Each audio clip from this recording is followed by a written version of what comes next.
Okay, so today we're going to be talking about tax loss harvesting and also wash sales. So right now we're focused on because we've got only 3 weeks left in the 2020 year, we're going to discuss kind of what tax loss harvesting means, what benefits that could be to your clients, or how you can leverage this strategy to be able to kind of show your clients that you are providing value from a tax planning perspective. So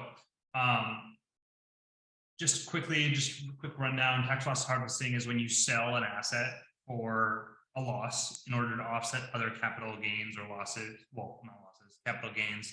And in addition, at least from a US perspective, I know that Tom is from the UK, but from a UK perspective, you can use it to offset up to $30,000 in ordinary income. So it's a really great strategy to implement, especially because in crypto, as of 2022 at least, we don't have any wash sale rules. So the wash sale rules include, and most people in here know this already, but it's a 30-day window before and after the sale, where if you were to sell that, if you were to buy that asset within 30 days before you end up selling it, or you buy it back within 30 days after you've sold it again, the loss gets wiped away, it gets washed up. So the discussion here today is about kind of the advantage of this, how we can implement it, and then we can get into kind of speculating on, because wash sale rules don't apply to crypto, does that mean that you can just turn around and sell it the next second? Is there a time frame that you should wait in order to buy that asset back if you do want to continue to maintain a position in that asset, just so that you don't kind of make it so that it's a completely non-issue from an economical standpoint? Like, does selling it and then buying it back a second later, does that really count as a sale in the eyes of the IRS? Because you're not really changing your position at all. So kind of like, what would be a good time frame? And then also we'll get into a little bit of some, again, speculation, because we don't know, as to whether we think wash sales could be added in. Wash sales could be added into to kind of tie in crypto assets or not. So I wanted to kind of start off by talking about how we go through these discussions, and because there starts to be a decent amount of people in the call, if you want to speak, if you can just raise your hand, that would be great. And Zoom actually has a cool new feature where you can actually literally put your hand up and hold it in front of the camera, and it will raise your hand for you. We were testing this out the other day. So if you'd like to, hey Neil, welcome. So if you'd like to test that out, you can. And if you could just introduce yourself before you speak, just so that you know, so that we can kind of highlight who you are. And just so you know that this call is being recorded, it will be used on our community. But if you don't want to be a part of the discussion for that reason, just in the future, we'll have this streaming so that you can just watch it and not participate. But yeah, just be aware that it's being recorded. Yeah. So I wanted to start off the discussion by just saying, like I just said, we have the year is only three weeks left. So yeah, I wanted to hear from Brian a little bit on how this could possibly be. Obviously, this is a great strategy to start to harvest losses, but is it something that could potentially go away in the future? And what are your thoughts on that, Brian? Yeah, so I know that the Build Back Better Act intended to tie the loop and get rid of the wash sales with respect to digital assets, but that never passed. However, something I was looking at was that, and this is kind of an open question, the Infrastructure Investments and Jobs Act of 2021 redefined broker in section 6045, and in that section they also added digital assets to the list of covered securities and specified securities, and that's going to go into effect on January 1st, 2023. So the question I can't answer for myself at this point is, because digital assets are now covered securities, although the IRS is treating them as property, they're listed as covered securities. Could that open a path toward the wash sale rules applying, basically the IRS having their cake and eating it too? They're calling it property, and then because it's a covered security, they say, well, wash sales apply. So they updated section 6045, but they didn't update section 475, which defines security. So they kind of, in a way, that it seems like they're contradictory to me. I don't know if anybody has thought about that or picked up on that. Sounds very much like the IRS to want to have their cake and eat it too. Yeah, I'm less familiar with this part, but it seems like kind of one of those gray areas where we may find out mid-year that like all of a sudden now we can't perform wash sales. So it's something to be aware of in 2023 at least. But yeah, I don't know if anyone else has some perspective on whether or not they think that this could open up the floodgates there.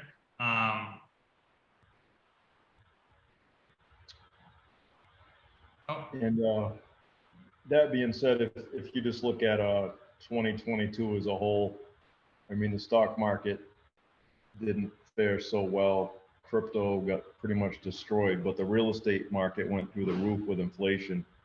So, there's a planning opportunity for anybody who sold, commercial real estate or residential real estate in excess of their exclusion from gain, has a chance to take some long-term losses. If they've been holding crypto for over a year, they can take some long-term losses before year end to offset those big real estate gains. I think that's a pretty good planning opportunity. And the thing is, not knowing whether the wash sale rule applies or not, you may want to wait 30 days to buy it back regardless. And to add to your discussion about the economic substance of a transaction, like if you do it within 1 second, sell your crypto, buy it back a second later, could the IRS say that, there's no economic substance, it was just a sham transaction to avoid a tax? That's possible. So the question is, what's a good waiting period? And it probably comes down to having some market risk. But with, the volatility surrounding crypto, you can have market risk in 5 minutes, depending on the coin or token. Absolutely. Yeah. I think that that's a good point to make, that like even in crypto, 1 second, I mean, maybe not 1 second, but some assets, yes, sure. Absolutely. But yeah, I know that Neil had his hand raised for a second there. Did you have something you wanted to add, Neil? Yeah, I wanted to agree with Brian on a couple of points here. First, I think the door is open for the IRS to eventually have their cake and eat it too. But I might hold off until we get some sort of guidance, whether it's through the IRS FAQs or some other guidance that they're going to publish in the future. Even though the door is open, I'm just going to presume that the wash sale rule doesn't apply until they actually give us some official guidance. In terms of what I've been advising my clients to do is absolutely, harvest those tax losses. But I'm telling the clients, wait at least a day before you buy it back, because again, we don't want the guise of a sham transaction buying it back, seconds later or minutes later. I mean, I think a day in the volatility of the crypto markets, I think it works pretty well, or wait 2 days or 3 days, but certainly not, please not, not the same, certainly not the same day, and certainly not within minutes. At least, give it a day. Yeah, and how about, it looks like Stacey has something she'd like to say. Yeah, so my question was if they have clarified whether this applies to just fungible crypto assets or NFTs as well, because FASB and what they've come out with, AICPA, and also IRS, they all make clear that their rules only apply to virtual currency or fungible crypto assets. So you know, for NFTs sitting over there, like I was a little surprised to see someone from an NFT marketplace. I'm forgetting the name of who it was, but they're advertising on LinkedIn, hey, come sell your NFTs here and take advantage of this tax loss harvesting. I was like, wow, that's so blatantly out there. But if the infrastructure bill that was mentioned, does it clarify what definition of digital assets it's using? So I actually have it in front of me. Do I? No, I don't have the definition. I'll find it here in 1 second. That's a really good point. I know that we were having this discussion back earlier in the year, and I went to sell. I had bought the Flyfish Club. There's like an NFT called the Flyfish Club that Gary Vee started, and I bought like right at the peak, and I decided to sell. But I made sure I waited 30 days because, to your point, I wasn't sure whether that was going to get wrapped up in that same decision. I knew that cryptocurrencies, fungible cryptocurrencies, were totally fine, but I wasn't sure, based on discussions I had with Brian, whether or not that was the case. So I waited 30 days just to be safe. But I'll have, once Brian gets that up, we'll check that. But that's a really good point, Stacey. Thank you for bringing that up. Yeah, it's and it's funny to see. I'm sure that person they must have written in there and totally saved themselves by saying not financial advice at the bottom or something like that. Of course, right? I have no idea. But it was a post saying like, you know, do tax loss harvesting. Yeah, I love it. Well, I've been telling clients to hit the accelerator on tax loss harvesting. To be honest, I mean, the reason being is even if they have more than they need for this year, they get to carry forward those losses into 23, maybe into 24. You know, so why not hit the accelerator while we have the opportunity? Now we have this, what we call a tax asset in our pocket. That we can use in the future to shelter future gains. Okay, I've got the proposed, or rather the what will be effective after December 31st, 2023 for Section 6045. Says digital asset, except as otherwise provided by the Secretary. The term digital asset means any digital representation of value which is recorded on a cryptographically secured distributed ledger or any similar technology as specified by the Secretary. This sounds like NFT. sounds like they're saying they're using a really. Sorry, you broke up, I think. It sounds like they're using a very broad definition. Yeah, yeah. Similar technology as specified by the Secretary. So I saw one definition, or maybe it was in the chat GPT thread, but that like ebooks were considered digital assets as well. So I mean, that becomes very broad at that point. Ebooks, but I don't think that's just chat GPT. That I don't think that. Yeah. Okay. I mean, it's a digital good. It's not on a blockchain. I think that would have to be. Was that in the definition you just read, Brian? That it's on a blockchain? no. On a cryptographically secure. Hold on, I'll put it in there. It might say distributed ledger. Yeah. Okay. Yeah. So they're. Yeah. It's funny. You can get. Sorry. Go ahead. I know that, for instance, that so AICPA was calling them digital assets, and then I've heard that FASB has moved into saying crypto assets specifically because the IT side of the house, they're like, well, we already call like so many items digital assets, so it's very confusing for us for you to say digital assets, right? So it seems like as a whole, everyone's moving towards using the term crypto asset to broadly refer to everything. I think that's much more accurate, and that's when we wrote our book, that's what we used was crypto assets, just because it does kind of. I feel like digital assets whenever I force myself to use it because of the terminology on the 1040. I feel like it just doesn't really do justice to the market, because it, like you say, it does feel like it kind of encompasses a broader realm than what I would consider a crypto asset, which would be like cryptocurrencies and NFTs and similar things. So yeah, that's a good point as well, I think. So yeah, so Brian just wrote that in the chat, and yeah, cryptographically secured. So on a distributed ledger. So that makes more sense. So yeah, so I mean, I think I'd like to hear what if from Tom as far as like on the UK side, if there's like how you guys if you guys have tax loss harvesting, that's something that people leverage outside of the US as well, or if there's any major rules against that. Yeah, I mean, I believe I'm not like up to date with it, but I believe it's very similar to what you guys are describing. Obviously, in the States, you guys are rule based, and we're more guidance based.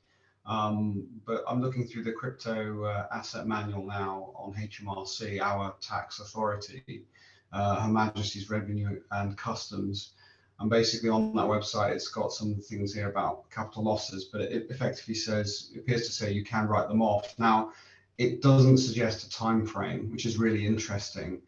And again, it's vague on the definition of what is, again, they're calling them crypto assets, but it's vague on what the definition of crypto asset is. So it is kind of broad. I'd expect that in the UK, because obviously, like I say, we're guidance based. But for you guys in the States, I would expect it to be literally letter of the law. So it's interesting to read that any cryptographic asset is to be treated the same, because you've got cryptocurrencies, but you've also got NFTs, which could be like contracts or houses or cars or almost whatever you wanted to make, whatever you wanted to tokenize, right? So it does feel a little strange that you can do all of those. Surely there's surely it breaks it down, the asset type down further.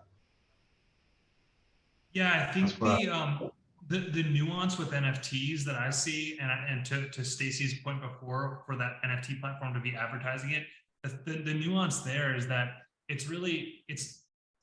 ultimately, I'll use the Flyfish Club as an example. They have 2,600 tokens that are literally the same image, that each represent like your ability to reserve at that restaurant when they build it.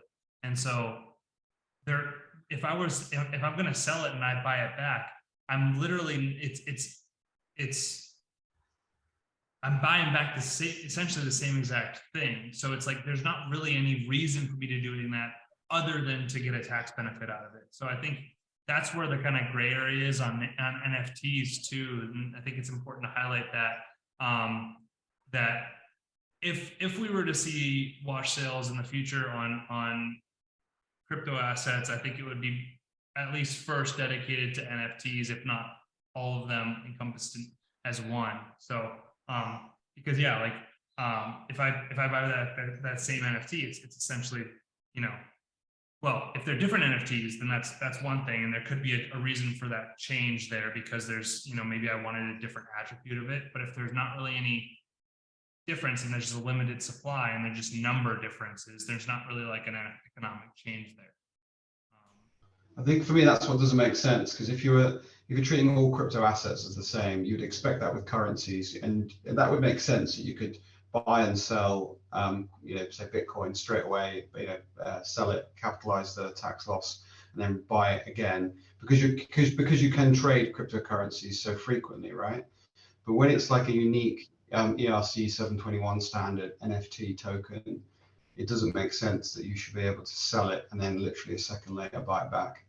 Well, it's like if you were to buy and sell a house, like if you sold your house and then bought it right back, does that really in substance, it's not really any, you still have that house. And Stacey, do you want to say something?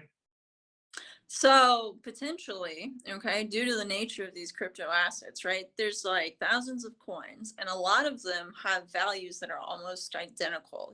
Like for every coin you find, I can find one that's almost the same, or very, very close. Same with NFTs. Any NFT collection, I could sell one and then immediately buy another that's virtually identical, that's at a similar value, right?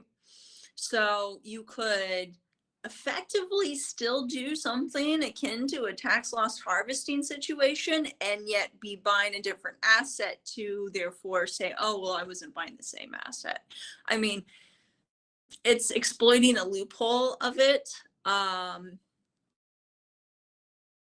wouldn't say it's the most ethical thing, but I'm in forensic accounting and like, fraud investigation and stuff has been most of my background. So, when somebody does stuff like that, you're like, okay, it's not ethical, but yeah, yeah, it's legal. You can do it.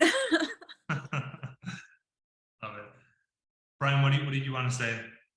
Yeah, so Stacey made me think that you can basically find highly correlated coins and just switch back and forth, right? Why not? I mean, think about like how many stable coins are pegged to the dollar, or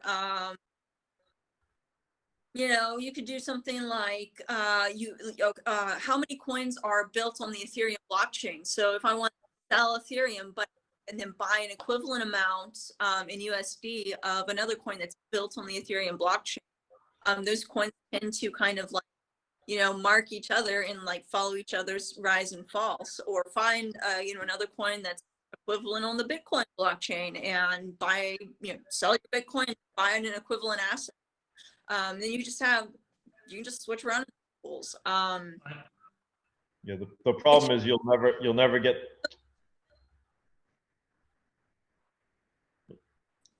Sorry, I missed the last thing you said. I don't know if you cut out on your end or for everybody. I was just saying it changes the asset, but you still get all the benefits of that whole tax loss harvesting. Mm-hmm. Yeah, my thought was also like, what if you're to change from Bitcoin to wrapped Bitcoin? And I mean, I argue that wrapped Bitcoin is really not a different asset because you're just wrapping an asset onto a different. So like, but that's another question too. I know that in wash sales, when they talk about it, they say like, they do talk about highly correlated assets though too. So would two different NFT projects be wrapped up into that? I would say no, but they do talk about correlated assets as well, being kind of wrapped up in that wash sale rule. From what I remember, I'll pull that up. Hang on. Because that's a good question. Are correlated assets or part of that prohibition in wash sales? The thing is, the longer you keep kicking the can down the road, you'll never get long-term capital gains treatment. So it's to the IRS's benefit timing wise.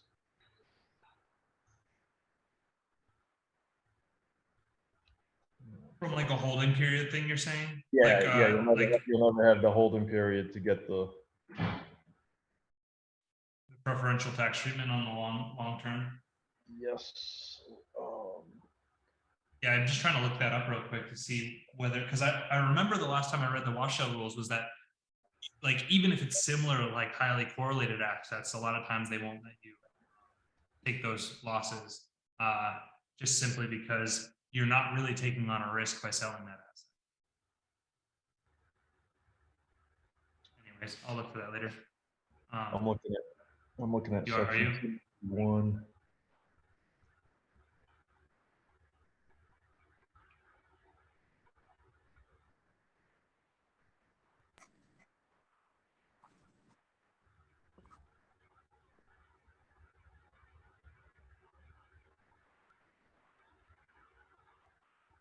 Yeah.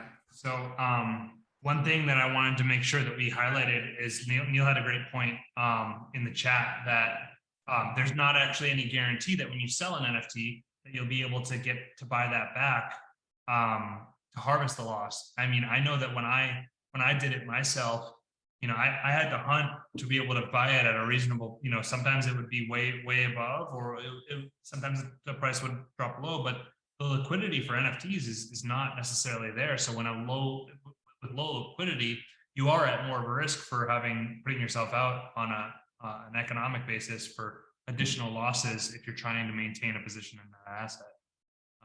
So that's a really good point that Neil had.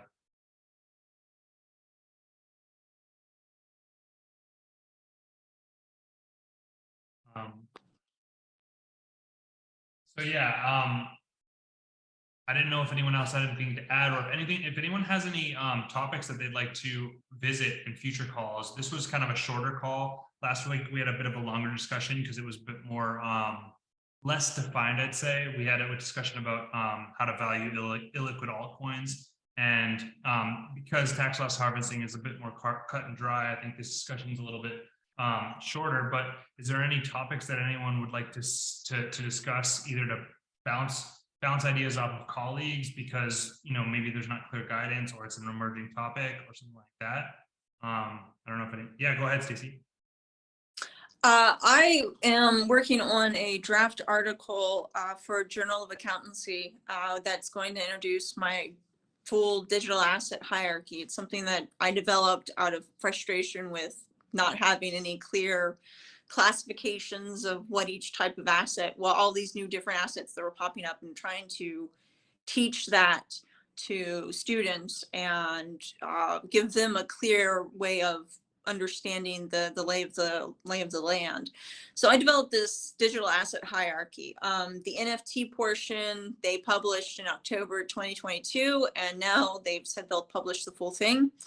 I would love to be able to share that and just get y'all's feedback about what you think about the categories, and thoughts on how it's presented, and if you would change anything, or if you like it, or if you find it helpful. So far, I mean, I've passed this thing across the desks of a lot of people at this point, and I do like the challenges that they bring up, like, well, what about this kind of asset? Well, what about this or that? You know, but so far it's held up to every challenge. So I'd like to put it in front of you all and get your thoughts as well.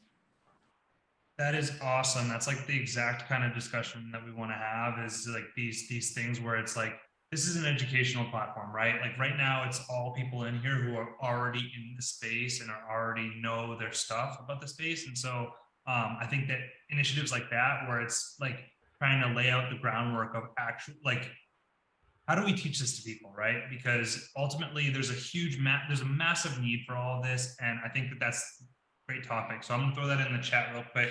I know we discussed this slightly before on LinkedIn, but yeah, we'll figure out when it works for your schedule, and we'll put that whenever the next time you're available for that, we'll throw that on the docket.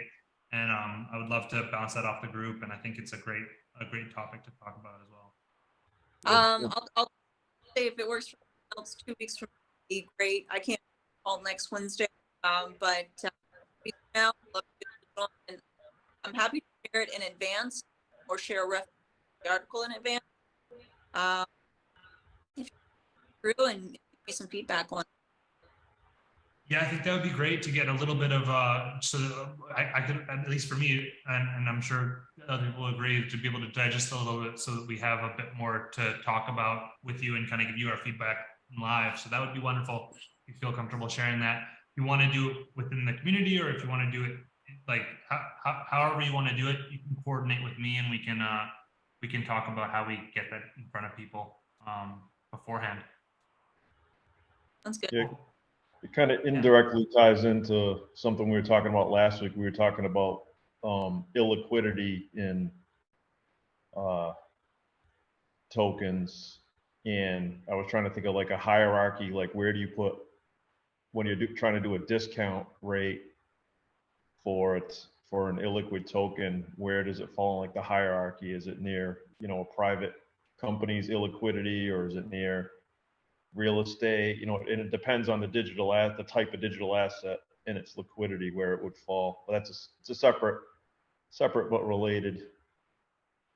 Yeah, Oh, what absolutely. I found in with people is that this is a good place to start. It helps to kind of say, okay, these assets right get this for this category over here, though, you need to make sure about these things. So it kind of just gives a starting point of you know, what's going to apply to different types. And you know, lawyers, tech people, other accountants, everyone has liked it so far. So great. Yeah, I think yeah, it's cool because like obviously like NFTs are a totally different thing than crypto, I guess cryptocurrencies, because you know you have it's like, I kind of think of NFTs as similar to real estate, where it's like, it's not going to appeal to everyone. They're different, they're unique, you know, and it's so, yeah, would love to see that. And I think that's a great discussion. Does anyone else have any other things that they think would be valid for kind of bouncing off peers or stuff that they're workshopping themselves and issues that they're running into?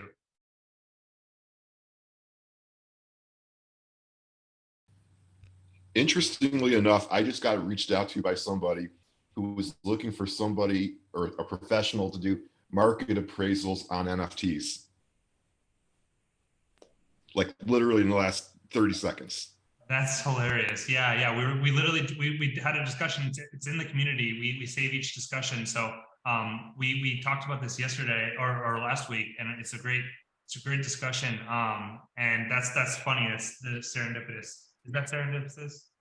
Yes, if it's we were talking about, I think, in the circumstance where it's a gift or a donation, charitable donation, and it's over $5,000, you have to get a qualified appraisal of the digital asset. So that kind of went back into the valuation conversation, you know, and liquidity.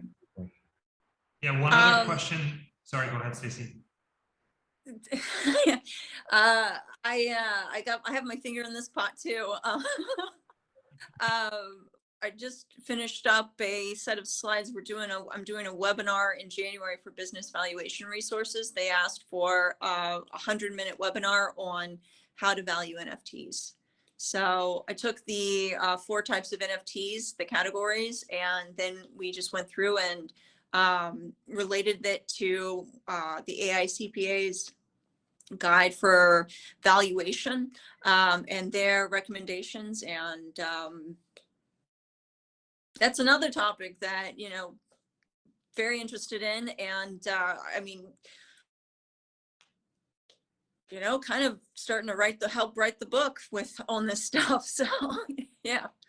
That's awesome. Yeah, one other question. So last thing that I was thinking about was I saw this, someone posted this on Twitter. He was EA, I'll remember his name later, but he was saying, okay, what happens if someone steals your NFT, right? And then the NFT creator creates another NFT that's identical, that's a separate asset, but gifts it to you because you lost your NFT because it was stolen. Now, does that fall under code section 1033, which was involuntary gain, I think, or is that a theft and a theft loss and a gain? You know, which is it? You know, so in an instance like that where you were stolen from and then you were gifted a identical NFT. Now, in theory, it's not really identical because it's not the original, right? But let's assume, for all intents and purposes, it's original. Kind of another curious topic that we could discuss as well.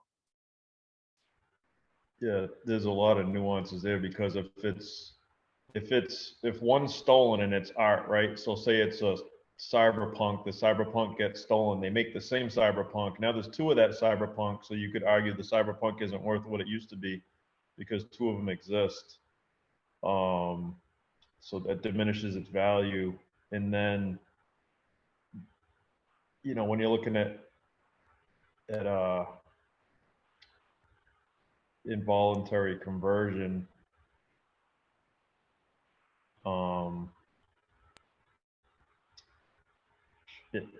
it looks like you know you're still in the negative after the. My initial thoughts on that. Sorry. It almost seems like no tax at all there. Right.